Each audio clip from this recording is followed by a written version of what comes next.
디디의 우산. 황정은.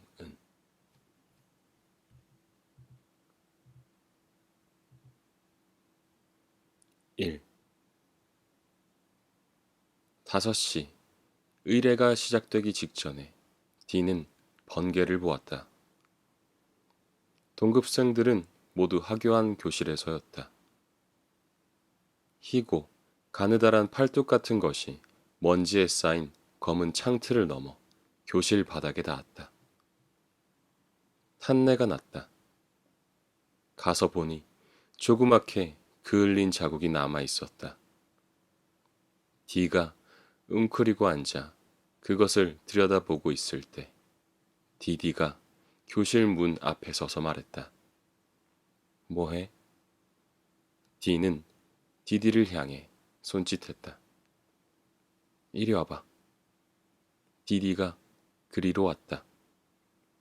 이거 봐. D는 바닥을 가리켜 보였다. 번개가 떨어졌어. 조금 전에. D가 먼저 손가락으로 그 자국을 만져보았고 디디도 만져보았다. 여기만 뜨거워. 굉장하다. D와 디디는 머리가 닿을 정도로 바짝 앉아 있다가 자국을 한 번씩 더 만져보고 일어났다. D는 바람에 날리는 커튼을 잡아서 한쪽으로 젖히고 밖을 내다보았다. 디디도 곁에 섰다. 곧 비가 내릴 것 같았다. 가방을 맨 학생들이 운동장 곳곳에 서 있었고 선생도 몇 있었다. 모두 한 방향을 바라보며 꼼짝도 하지 않았다. 끊임없이 바람이 불어 사람들의 옷자락이 몸에 달라붙은 채로 펄럭였다. 국기에 대한 맹세가 끝나가고 있었다. D와 디디는 사람들이 각자의 방향으로 흩어지는 것을 보고 있다가 창문을 닫고 교실을 나섰다. 운동장을 가로질러 교문을 나설 무렵 비가 내렸다. D는 우산을 펼쳤다. 디디는 판 초콜릿 절반을 D에게 내밀었다. D와 디디는 초콜릿을 먹으며 함께 우산을 쓰고 걸어갔다. D가 먼저 집에 당도했다. 잘 가. 어두컴컴한 목공소 앞에서 D는 말했다. 디디는 D의 우산을 쓰고 집으로 갔다. D는 그날을 기억하고 있었다. 낭뢰를 보았다. 바로 앞에서 떨어졌다. 그런 일은 그 전에도 이후에도 없었다. 바닥에 남은 자국이 어떻게 생겼는지도 기억했다. 한쪽 끝이 올라간 작은 잎처럼 생겼었지. 손가락으로 문지르면 지워질 줄 알았는데 지워지지 않았다. 홀린 듯 그걸 들여다보았다. 옆에 누가 있었던 것도 같았다. 그게 전부였고 다른 것은 기억나지 않았다. 디디와 말하고 디디와 우산을 쓰고 집까지 걸었다는데 그 기억이 D에게는 없었다. D는 후회했다. 자기가 잘못해 그 기억을 잃어버린 것 같았다. 몇 번이고 꿈을 꾸었다. 그리고 그 순간이 왔다. D는 젖은 얼굴을 닦으려고 수건을 잡았다가 놓았다. 놓쳐버린 것이나 다름없었다. 수요일 오후 9시 직전이었다. 욕실벽에 걸린 시계가 째깍거렸다. 거품 섞인 물이 세면대에 고여 있었고 D는 맨발로 타일을 밟고 있었다. D가 조금 전에 잡았다가 흠칫 놀라 놓아버린 것. 그건 평범한 수건이었다. 언제부터인지 모르게 집에 있던 물건. 디는 매일 아무 때나 그걸로 얼굴이며 목을 닦은 뒤 수건거리에 도로 걸거나 빨래 바구니에 던져 넣었다. 여러 번 빨아 말리길 반복한 탓에 좀 뻣뻣해지고 납작해진 아이보리색 면직물이었다.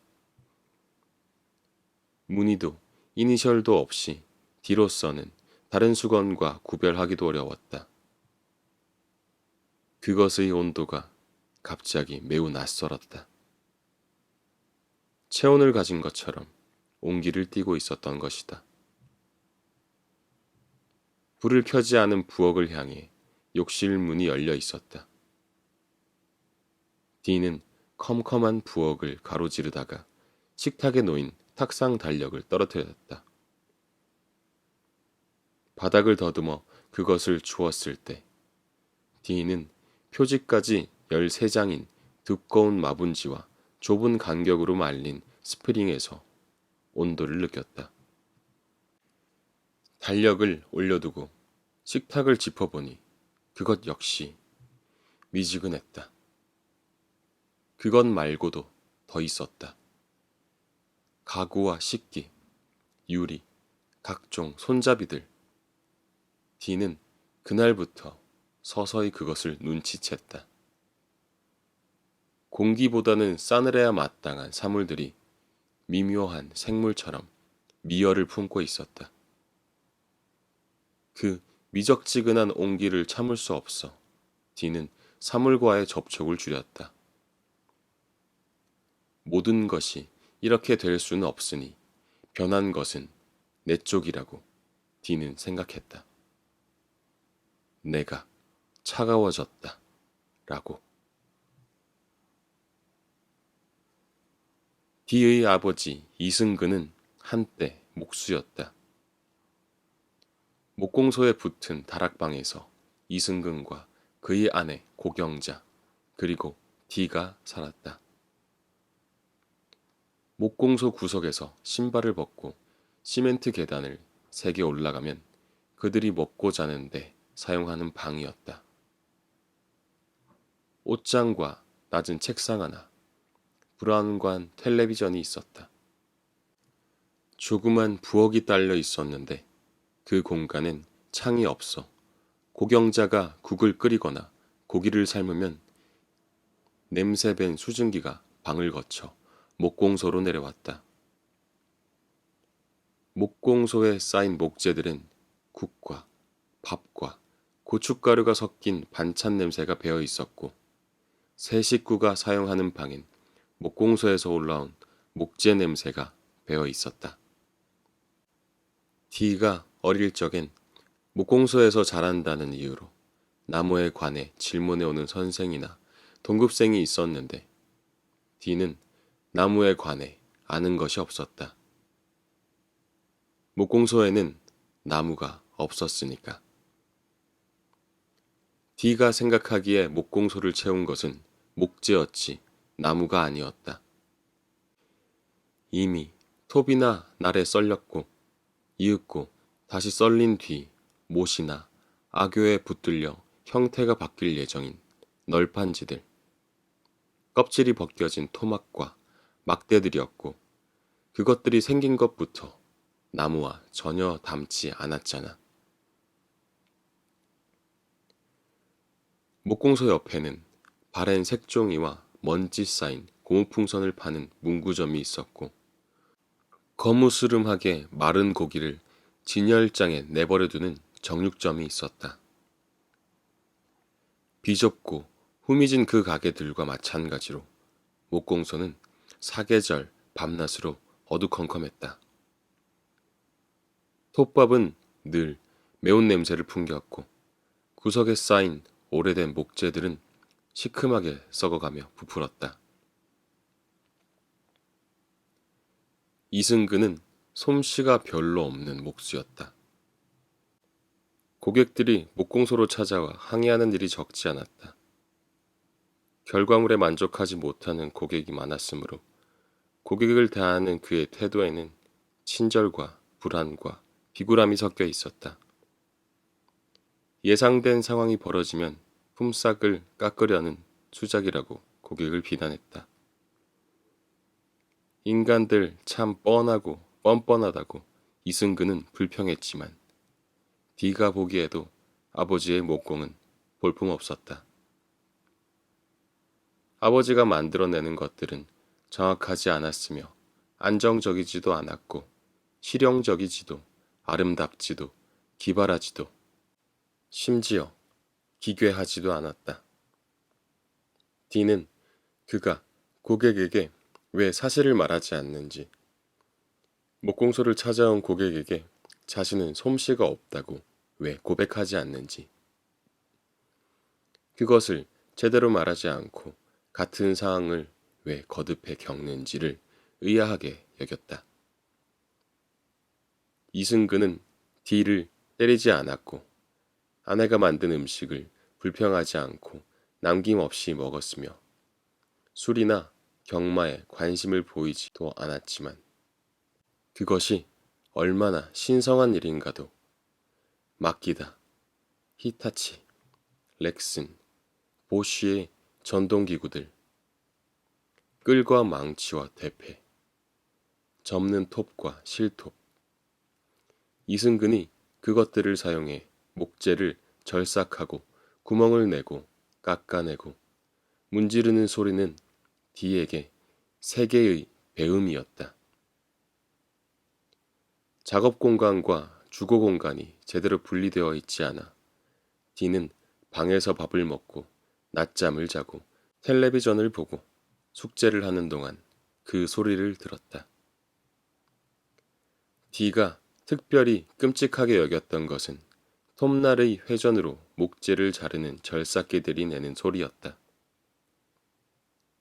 작업이 없는 순간에 목공소는 적막했지만 어느 순간 그 소리가 시작되면 어느 날에나 틀림없이 시작되고는 했는데 D는 어두운 방에서 연필을 쥐고 숙제를 하거나 낙서를 하면서 귀가 빨개진 채로 생각했다. 나는 저 회전의 대가로 먹고 산다. 아름답지도 솔직하지도 않은 목공의 대가로. 은반처럼 돌아가는 톱날에 자신의 조그만 손가락을 올리는 광경을 상상해 보기도 하며 D는 기다렸다. 톱날이 아버지의 피로 흥건해진 채 멈추는 순간을. 아버지가 자신의 신성함을 그만 멈추고 목공소가 마침내 고요해질 순간을. 그런 순간에 관한 상상들은 D를 부끄럽게 만들곤 했고 죄책감을 느끼게 했으며 갑작스럽게 치솟는 분노로 아버지를 노려보거나 비슷한 정도의 환멸로 그를 외면하게 만들었다. D에게는 신성한 것이 없었다. 자주 귀를 붉혔고 잡음을 들었다. 쪼개진 목재를 잡아 뜯는 듯한 소리, 아주 얇은 철판을 찢는 듯한 소리일 때도 있었고 보풀아기들이 작은 뭉치로 귓속을 구르는 것처럼 부스럭거리는 소리일 때도 있었다. 고요한 장소에 있을 때 D는 자신이 듣고 있는 것이 정적이나 고요가 아니라는 것을 알았다. 소리의 흔적, 잡음들, 그것이 세계를 상시적으로 메우고 있었다. D는 별로 말하지 않는 어른으로 자랐고 말을 좋아하지도 않았다. D에게는 세계가 이미 너무 시끄러웠다. D는 디디를 동창회에서 다시 만났다. 종일 차가운 비가 내린 날이었다. 동창 중 누군가 술을 엎질러 D의 왼쪽 무릎이 젖었는데 티슈로 닦고 그대로 두자 곧 말랐다. 자정 무렵에 주점 입구에서 D는 우산을 잃어버린 것을 알았다. 누군가 가져간 듯 사라지고 없었다. 디디가 곁에 서 있다가 자기 우산을 내밀었다. 내 거 가져가. 아니야. 아니야, 가져가. 한사코 거절하려는 D에게 디디는 내게 우산을 빌렸다고, 빌렸는데 돌려주지 못한 일이 내게 있었다고 말했다.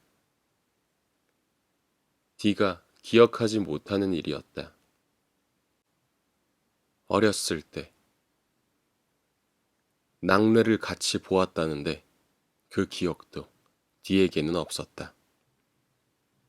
그러니까 낙뢰는 있었는데 디디는 없었다.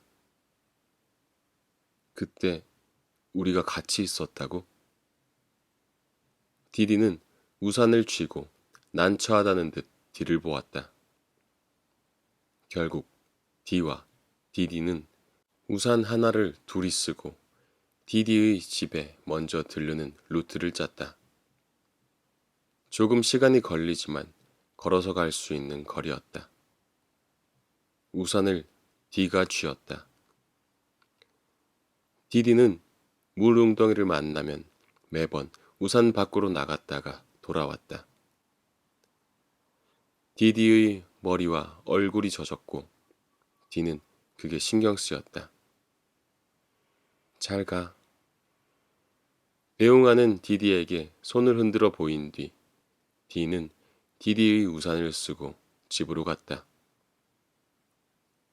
파란 천에 붉은 동백이 그려진 우산이었고 손잡이는 어두운 밤색이었다. 깨끗한 상태였지만 오래 사용한 듯 손잡이가 반질반질했고 살 2개에 고치는 적이 있었다. 디는 그걸 베란다에 펼쳐 마르게 두었다. 다 마른 뒤엔 착착 접어서 베란다 창틀에 걸린 그의 우산 곁에 걸어두었다. 베란다에는 빨래바구니와 세탁기가 있었고 디는 빨랫감을 내다 놓거나 빨래를 널기 위해 매일 거길 드나들며 매일 그 우산을 보았다. 참 이상하다고 디는 생각했다. 그걸 볼 때마다 그 사물도 디를 골똘하게 보는 것 같았다. 우산이라는 사물이 아니고 작은 디디인 것처럼 디디의 일부를 빌려다 거기 둔 것 같았다. 디는 김포공항 식자재 센터에서 방수복을 입고 장화를 신고 일했다. 항공기가 도착하면 음식물 쓰레기와 포장재로 미어 터질 듯한 카트를 받아 쓰레기를 버리고 카트를 세척했다. 퇴근할 때는 밀 반출할 목적으로 주머니나 모자 속에 조그만 술병이나 기내용 음식을 숨기지 않았는지 점검받았다. 버스를 타고 집으로 돌아갔다. 어느 날 퇴근하는 길에 버스에서 디는 이튿날 비가 올 것이라는 예보를 들었다. 디는 집에 들렀다가 우산을 돌려주러 갔다. 디디가 우산을 받으러 집 앞으로 나왔다. 디디에게 간단한 안부를 물은 뒤 디는 집으로 돌아왔다. 우산은 그렇게 없어졌다. 돌려줬으니까. 디는 매일 빨랫감 때문에 베란다로 들어섰고 이제 디디의 우산이 아닌 그것이 걸려있던 S자 모양의 고리를 매일 보았다. 참 이상하다고 디는 생각했다. 그 사물은 없어지고도 있는 것처럼 생생하고 있는 것 같은데 없는 것이 너무 허전해서 안 되겠다 하고 웃으며 디는 디디를 다시 만나러 갔다. 디디를 만난 이후로는 디디가 디의 신성한 것이 되었다. 디디는 디에게 계속되어야 하는 말, 처음 만난 상태 그대로 온전해야 하는 몸이었다. 디는 디디를 만나 자신의 노동이 신성해질 수 있다는 것을 알았다. 사랑을 가진 인간이 아름다울 수 있으며 누군가를 혹은 무언가를 아름답다고 여길 수 있는 마음으로도 인간은 서글퍼지고 행복해질 수 있다는 것을 알았다. 디는 이따금 성가시게 했던 세 개의 잡음들도 문제가 되지 않았다. 행복해지자고 디는 생각했다. 더 행복해지자. 그들이 공유하는 생활의 부족함, 남루함, 고단함, 그럼에도 주고받을 수 있는 미소, 공감할 수 있는 유머와 슬픔, 서로의 뼈마디를 감각해 줄 수 있는 손깍지, 쓰다듬을 수 있는 따뜻한 뒤통수, 어깨를 주무르고 작고 평범한 색을 띠고 있는 귀를 손으로 감싸고 따뜻한 목에 입술을 대고 추운 날엔 외투를 입는 것을 서로 거들며 디디의 행복과 더불어 행복해지자. 디와 디디는 양천구 목 2동 505 번지 B02호에 살았다. 대규모 아파트 단지와는 거리가 있는 동네로 20여 년 된 빌라와 단독주택들이 모인 곳이었다. 말하자면 양천구의 가장자리로 정류장이 있는 대로에서 길을 건너면 강서구였다. 집들은 대체로 붉은색이었고 낮고 낡은 담에 둘러싸여 있었다. B02호의 문은 크고 두꺼웠으며 사람의 얼굴 높이에 불투명한 유리가 끼워진 창이 있었다. 녹슨 문턱을 넘으면 발바닥에서 발목 정도의 낙차로 지면보다 낮은 현관이 있었고 거실과 부엌과 욕실과 방이 있었는데 순서대로 모든 공간이 열차처럼 일렬로 이어져 있었다. 편의에 따라 B라고 칭하긴 합니다마는 이 정도 깊이는 반지하라고도 할 수 없었기 때문에 사실 1층입니다. 부동산 중개인이 사실을 묻고 확인하듯 말했으나 집 자체가 미묘한 경사에 자리 잡고 있어 가장 바깥쪽인 현관에서 가장 안쪽인 방으로 들어갈수록 지하로 완만하게 들어가는 구조였다. 방에는 옆으로 긴 창이 나 있었는데 창의 높이가 지면이었으므로 그쪽은 이미 반지하였다. 그러나 결국엔 지층이라는 핸디캡이 적용되지 않는 월세로 결정되었다. 디디와 디가 그 방을 얻기로 결정한 이유는 각자의 직장에서 정확히 중간에 위치한 동네였고 다른 방들보다 훨씬 쌌기 때문이었다.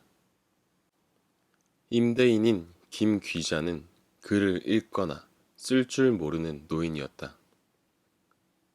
그녀는 매월 집세를 입금받을 계좌를 알려달라는 중개인의 요구에 난처해하며 자신에게 직접 주면 된다고 그러니까 이런 식으로 자기가 문을 두드리면 문을 열고 손만 내밀어서 이 할미한테 주기만 하면 돼 라고 말하며 손바닥을 위로 해 손을 내밀어 보였다. 작고 흰 손이었다. 디는 자신의 얼굴 앞으로 불쑥 다가온 그것을 보고 놀랐다. 노인의 얼굴이 디에게 익숙했다. 기괴한 방법으로 집세를 지불하는 방법을 알려주며 비굴하게 웃는 그 얼굴이 디는 언짢고 불쾌했지만 그 방을 얻을 수밖에 없었으므로 그 방을 얻었다. 디디는 방을 얻을 때 채광을 중요하게 여겼고 그 집은 그 점에서 디디가 원하는 바에 별로 근접하지 않은 공간이었지만 잘 적응했다. 잠을 자고 먹고 씻고 출근 준비를 하고 퇴근에 돌아오고 영화를 보고 음악을 듣고 고양이를 기르고 싶어하고 다육식물이 담긴 작은 화분을 모으고 다가오는 겨울을 대비해 사고 싶은 외투와 D가 작업장에서 신을 부츠와 방수에 관해 말하고 D를 만지고 늦잠을 자고 고지서를 걱정하거나 이따금 불면하기도 하며 크게 바라거나 크게 비관하는 일이 없이 그 집에 잘 적응해 살았다.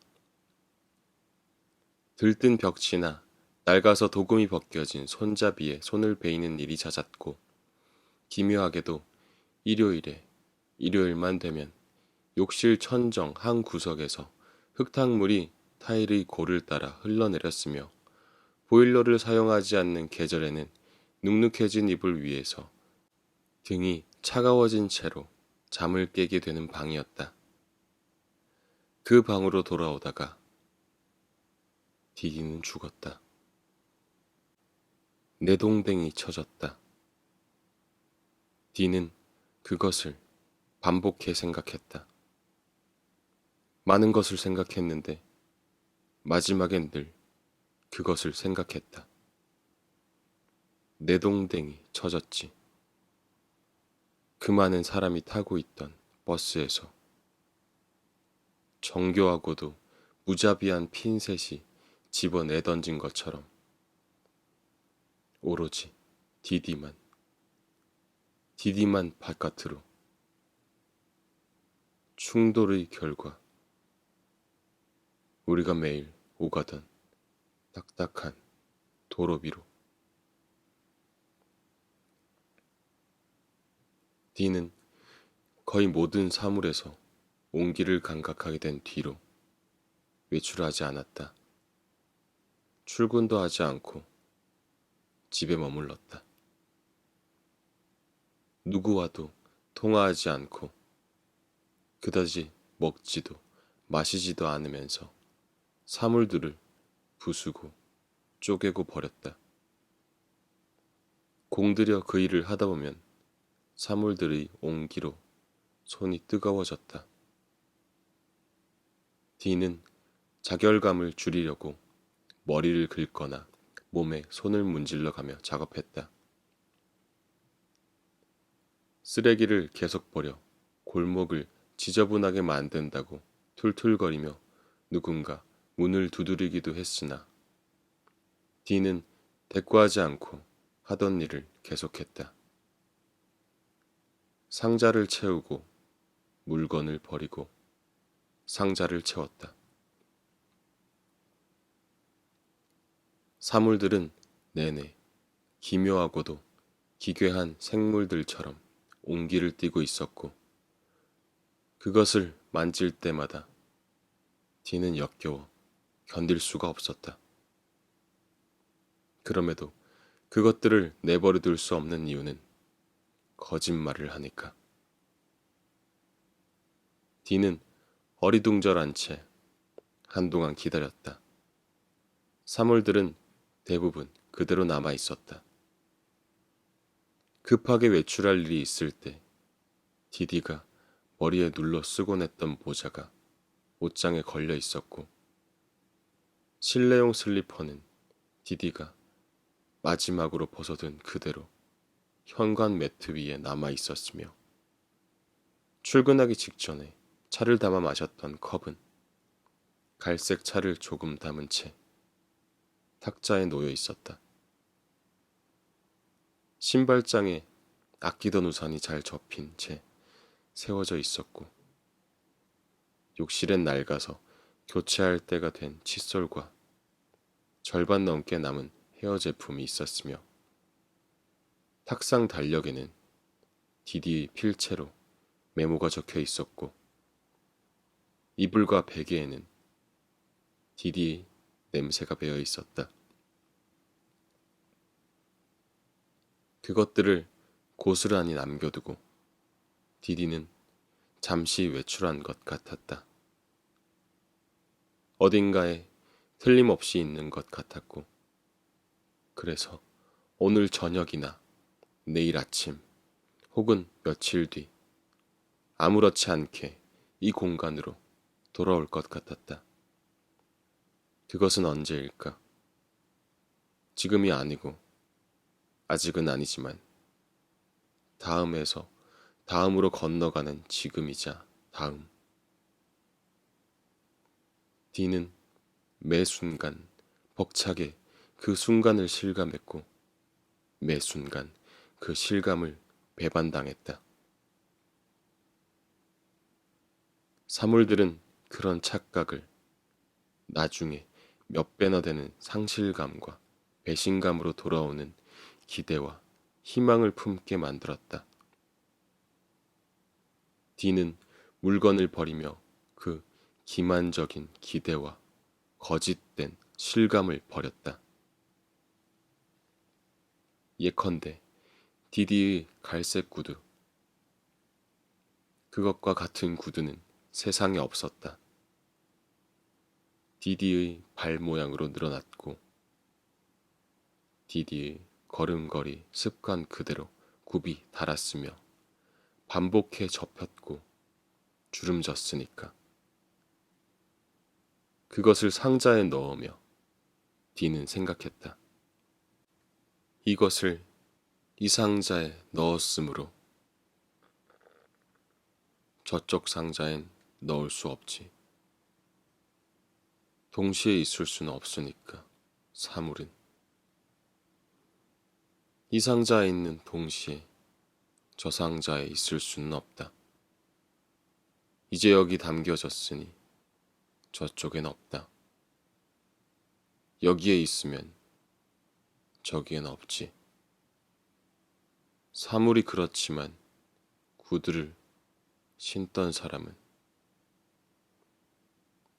인간은 사물과 달라서 여기에도 있고 저기에도 있을 수 있다고. 내가 언젠가 그와 같은 이야기를 어디선가 읽은 것 같은데 적어도 들은 적이. 누군가가 없어져도 그를 기억하는 인간이 있다면 그는 여기 없어도 여기 있고 있는 것이나 마찬가지다. 그러냐? 사기를 치지 마라. 인간은 너무도 사물과 같이 없으면 없어. 있지 않으면 없고 없으니 여기 없다. 상자에 담긴 사물들을 바닥에 쏟기도 하고 도로 담기도 하며 디는 묵묵하게 작업했다. 디가 판단하기에 도저히 버릴 수 없는 사물들 몇 가지는 디디의 가족에게 보내야 했는데 나중엔 어떤 사물이 도저히 버릴 수 없는 것인지를 판단할 수 없었다. 마침내 모든 사물을 버리거나 상자에 넣은 뒤 나흘 동안 우체국을 오가며 디디의 물건을 담은 상자를 디디 가족에게 붙였다. 마지막 상자를 우체국에 맡긴 뒤 디는 집으로 돌아왔다. B02호에 머물렀다.